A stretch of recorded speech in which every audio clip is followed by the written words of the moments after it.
Fala pessoal, beleza? Bom, dando continuidade aí à nossa série de prática de resolução de problemas, no vídeo passado nós vimos um probleminha aqui, dado um array de números inteiros, né? Encontre o par de elementos adjacentes que tem o maior produto, né? E retorna esse produto. Ou seja, ele pede para a gente retornar o produto de fato, não o par de elementos, né? Ele quer que a gente retorne o produto. E então o que que ele quer na verdade, né? Esse, por exemplo, esse é o array que a gente recebeu de entrada, elemento 3, 6, menos 2, tal. Deixa eu ver se eu tenho ele em algum lugar, eu tenho ele aqui, ó. E aí ele quer assim, tem todos os pares de elementos adjacentes. Por exemplo, o 3 e o 6 são elementos adjacentes que estão um do lado do outro, né? O 6 e o menos 2 também são elementos adjacentes. O menos 2 e o 5, mesma coisa, e assim por diante, né? Aí o que eu fiz aqui? Eu listei todos os pares de elementos adjacentes e listei o produto deles, né? Ou seja, um vezes o outro. Então, nesse caso aqui deu 18, nesse caso deu menos 12 e tal, e eu achei que o maior entre todos esses produtos era o 21 aqui.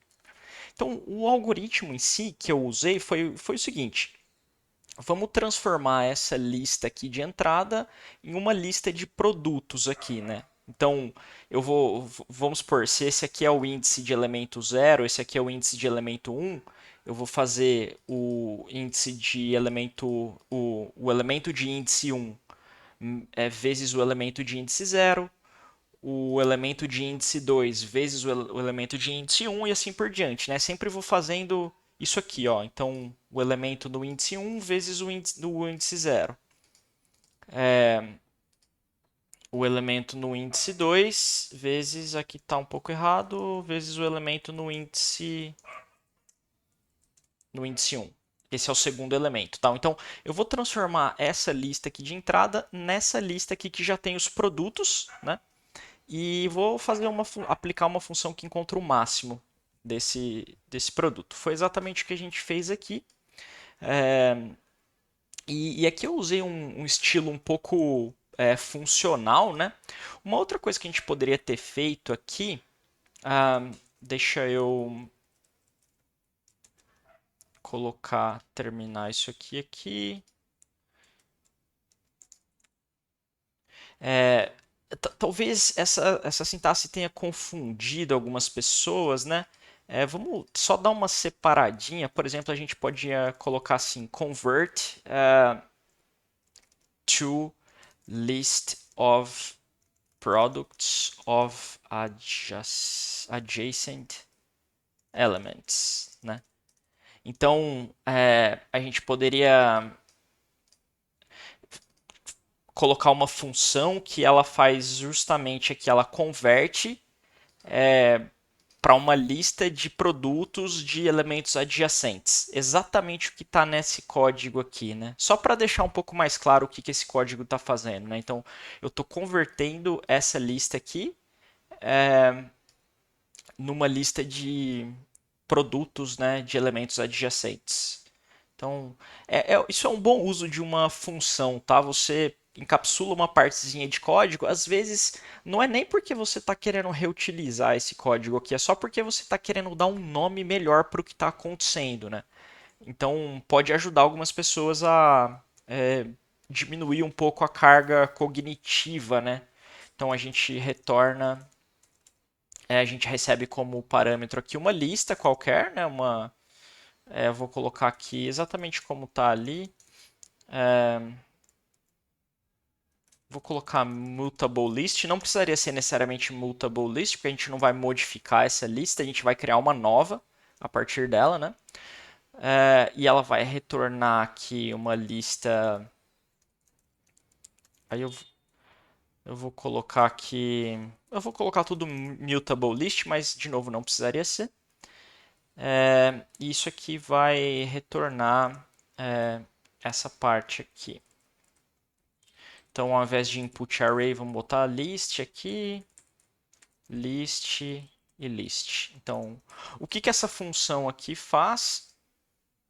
Ela, eu vou colocar, tem que colocar um toMutableList aqui. Porque por default esse código aqui ele retorna uma lista que é imutável, né? Então, ou eu mudo o retorno da minha função para list apenas aqui, é o que eu posso fazer isso. É, e posso, deixa eu colocar aqui,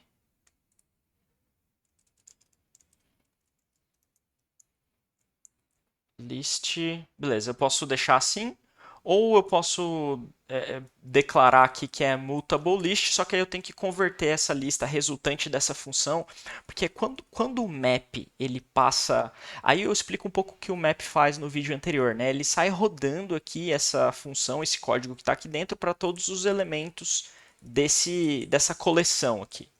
Então, isso que o map vai fazer, ele vai passar rodando esse código aqui para todos os elementos desse range aqui. E no final ele vai, para cada vez que ele rodar esse código, ele vai produzindo uma lista, ele vai montando uma lista de resultado. Então o map serve muito para você transformar tipo, uma lista em outra lista. Né? E é isso. Vamos deixar assim, então aí eu poderia substituir aqui, por exemplo, por convert.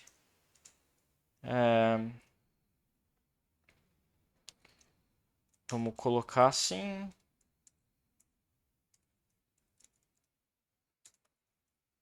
Então eu chamo essa minha função de converter.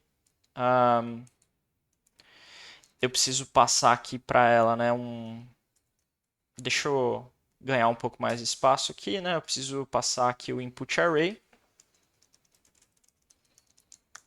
porque ela recebe uma lista, né, um parâmetro. E aí, beleza, eu retorno o máximo dessa lista uma vez. Eu posso deixar aqui na mesma linha, eu posso separar em linhas diferentes, né? Então, posso declarar isso aqui numa variável se eu quiser, por exemplo, list of products, por exemplo. E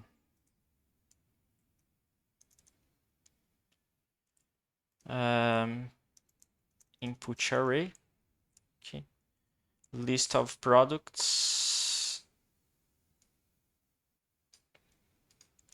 e retornar, né, o máximo da list of products. Tá? Alguns podem achar essa forma aqui um pouco mais fácil de ler, porque eu separei aqui em dois, né? Primeiro eu estou convertendo essa lista aqui para uma lista de produtos e depois eu estou aqui a gente pode até fazer assim agora, melhor deixar desse jeito mesmo. E estou encontrando o máximo dessa lista, né? Legal. Isso aqui ainda assim ele está numa espécie de, embora eu tenha algumas variáveis aqui e tal, mais para ajudar a gente a entender o que está acontecendo, ele ainda está numa espécie de estilo funcional, né? É mais assim porque a gente está usando uma função aqui, né, para converter essa lista de entrada em uma lista de produtos, depois a gente está aplicando uma outra função aqui que vai obter o máximo, né? Aí a gente pode adotar uma outra forma de fazer, né, de escrever esse mesmo código, né? E a gente poderia fazer assim, né? Vamos colocar solution 2 aqui, que vai receber o input array da mesma forma, igualzinho tá o outro ali, né? E ao invés de utilizar o map aqui, utilizar esse estilo funcional que vai passando por todo. Que também algumas pessoas chamam de estilo declarativo, né? Porque ele não conta muito como está acontecendo, ele conta o que está acontecendo, né? Transforma isso aqui numa outra lista que vai ser os produtos aqui dos elementos adjacentes. E depois que você tiver essa lista pronta, você retorna o máximo, né, dos produtos, que é o que o enunciado pede, né? Aqui, ó, retorna, encontra o par de elementos adjacentes que tem o produto mais alto e retorna esse produto, exatamente o produto, né? Legal. Aí vamos explorar um outro jeito de fazer que é o chamado jeito imperativo, né? O que eu vou fazer? Eu vou justamente trafegar nos índices aqui for index in 1 até o último índice do input array, last index. O Kotlin já dá essa função para gente, né? Beleza, então eu vou calculando os produtos um a um e já vou mantendo quem que é o maior encontrado até agora. Então, eu vou colocar largest, que é o product so far, ou seja, o maior produto encontrado até agora. Vamos colocar aqui um número muito negativo aqui, né? Porque basicamente eu tenho que inicializar esse, essa variável com alguma coisa. E vocês vão ver por que, que eu estou inicializando ela com um número muito negativo. É basicamente porque à medida que eu for trafegando aqui, eu vou substituindo sempre que eu achar um produto mais vantajoso, maior, né? Então, para esse aqui, ele tem que ser o cara que vai perder de todo mundo, basicamente. Porque ele é só uma inicialização ali. Se eu inicializar ali com zero, por exemplo, pode ser que tenha gente aqui que. Pode ser que eu não tenha nenhum produto que seja maior que zero. Sei lá. Os elementos adjacentes eles são todos trocados, né? Então, por exemplo, eu tenho menos um, 2, 3, ou quer dizer, menos 4, 5. Você vê que ó, menos um vezes 2 é negativo. 2 vezes menos 4 é negativo também. E assim por diante. Eles sempre estão trocados aqui. Se eles sempre estiverem trocados, os produtos aqui de elementos adjacentes sempre vão dar menor que zero, certo? Então, não vai dar boa se eu inicializar isso aqui com zero. Vocês já vão ver mais claramente isso, né? Vamos deixar inicializado com zero, só para vocês verem, né? Então, o que eu tenho que fazer? Eu tenho que pegar o input array no índice exatamente index. Vou colocar aqui uma variável chamada produto, product. Então, é o elemento no índice, naquele índice, vezes o elemento no índice anterior, né? Então, isso aqui são. Percebe, né, que o elemento que está no índice index e o elemento que está no index menos um são caras adjacentes, né? Então, beleza, fiz o produto. E ao invés de ir montando, né, como no funcional aqui, que eu vou montando uma lista tal, ao invés de fazer isso, eu já vou calculando e já vou vendo. Esse produto aqui, esse produto é maior do que o largest product so far? Se for, eu substituo o largest product so far por esse produto aqui. Legal? Então é isso. Eu já vou calculando os caras aqui e já vou substituindo aqui. Eu vou mantendo nessa variável o produto, o maior produto encontrado até agora. E no final disso aqui eu retorno o largest product so far, que vai ser o produto encontrado, né? O maior produto largest product. Largest product so far. Beleza. Que vai ser o maior produto. Uma vez que eu tiver passado por todos os elementos, né? Eu vou sempre mantendo aqui, né? Sempre que eu acho um produto maior do que o largest so far. Então, o que aconteceria se, igual naquele cenário que eu falei, né? Eles estão sempre trocados de sinal, né? Um positivo, um negativo. Você percebe que todos os produtos seriam negativos. Aí, o que ia acontecer? Eu nunca ia entrar nesse condicional aqui.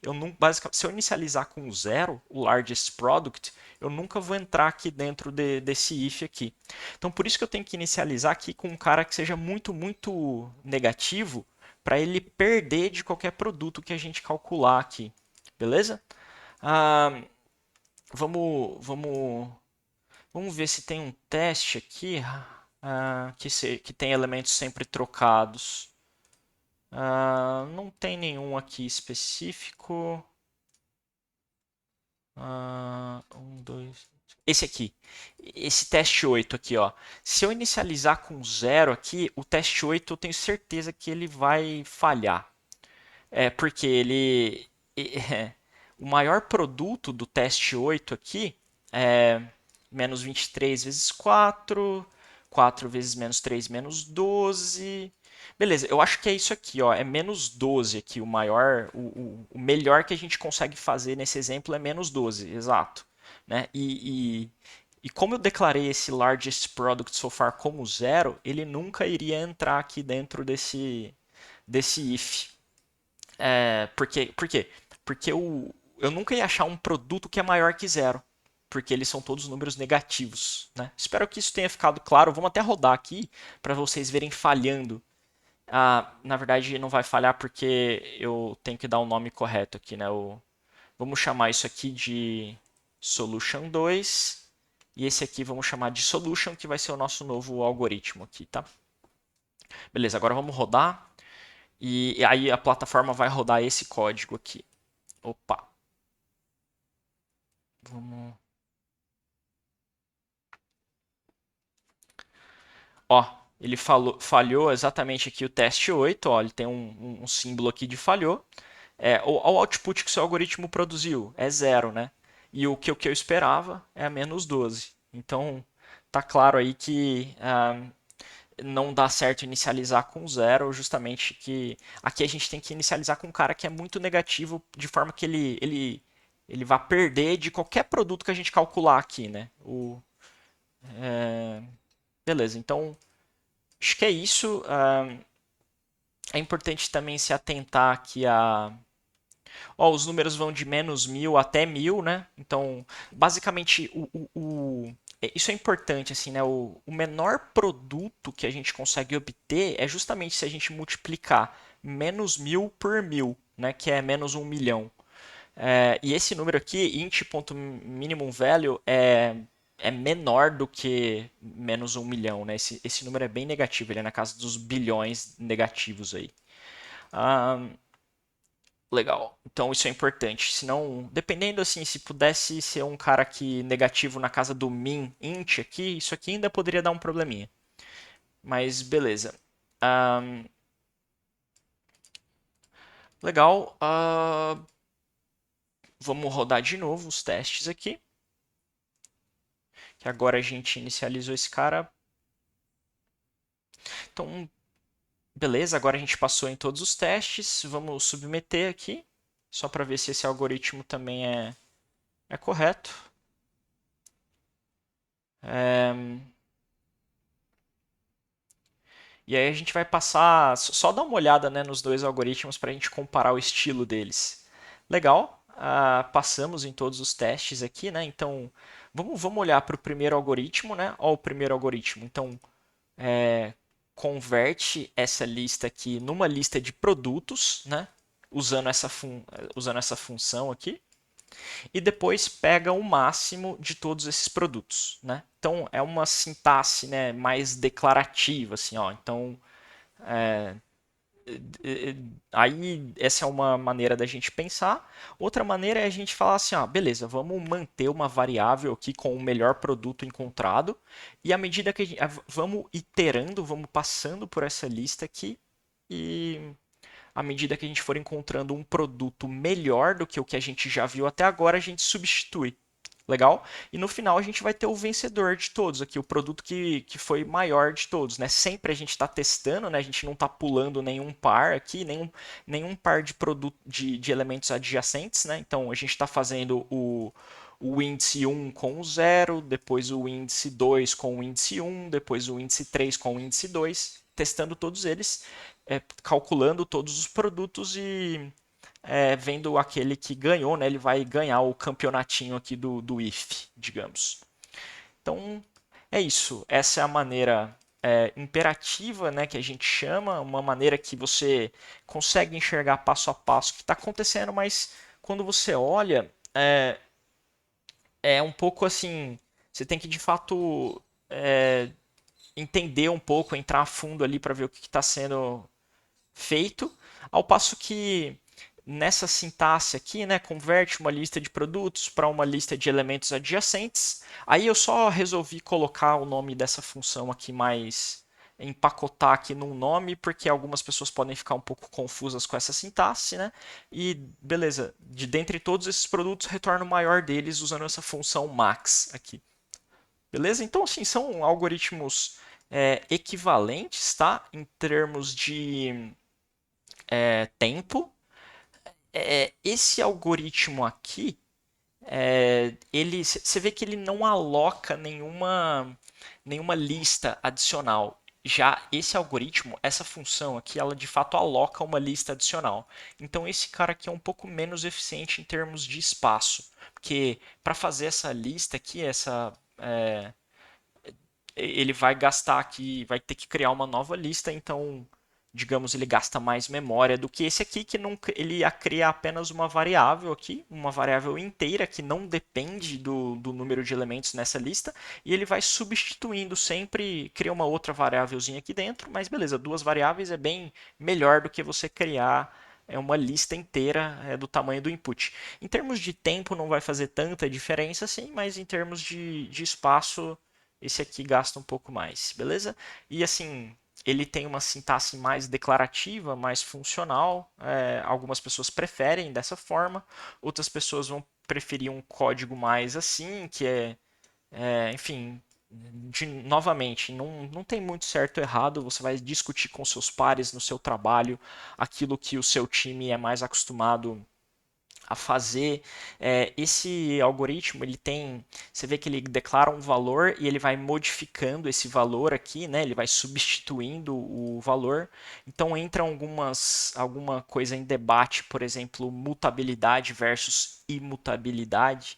Esse algoritmo aqui, ele já não, ele é o que a gente chama de imutável, né? Ele vai pegar essa lista aqui que ele recebeu, vai converter em outra lista, então ele não vai modificar nenhum valor, nem ao longo da execução dele, né? E aqui no final ele vai retornar o máximo, utilizando uma própria função do Kotlin, mas a gente conseguiria implementar essa função na mão também, de achar o máximo, que vai ser bem similar ao que a gente fez aqui nesse outro algoritmo. A gente vai mantendo um valor e sempre vai substituindo por um máximo. É exatamente o que isso aqui faz por baixo dos panos, tá? Esse dois pontos de exclamação, não se preocupem muito com isso, é uma coisa necessária aí para o compilador entender. É, e é isso, pessoal. Qualquer dúvida a respeito dessas sintaxes, deixem aí nos comentários. Deixem também o seu like caso vocês tenham gostado do vídeo. E até a próxima. Um abraço.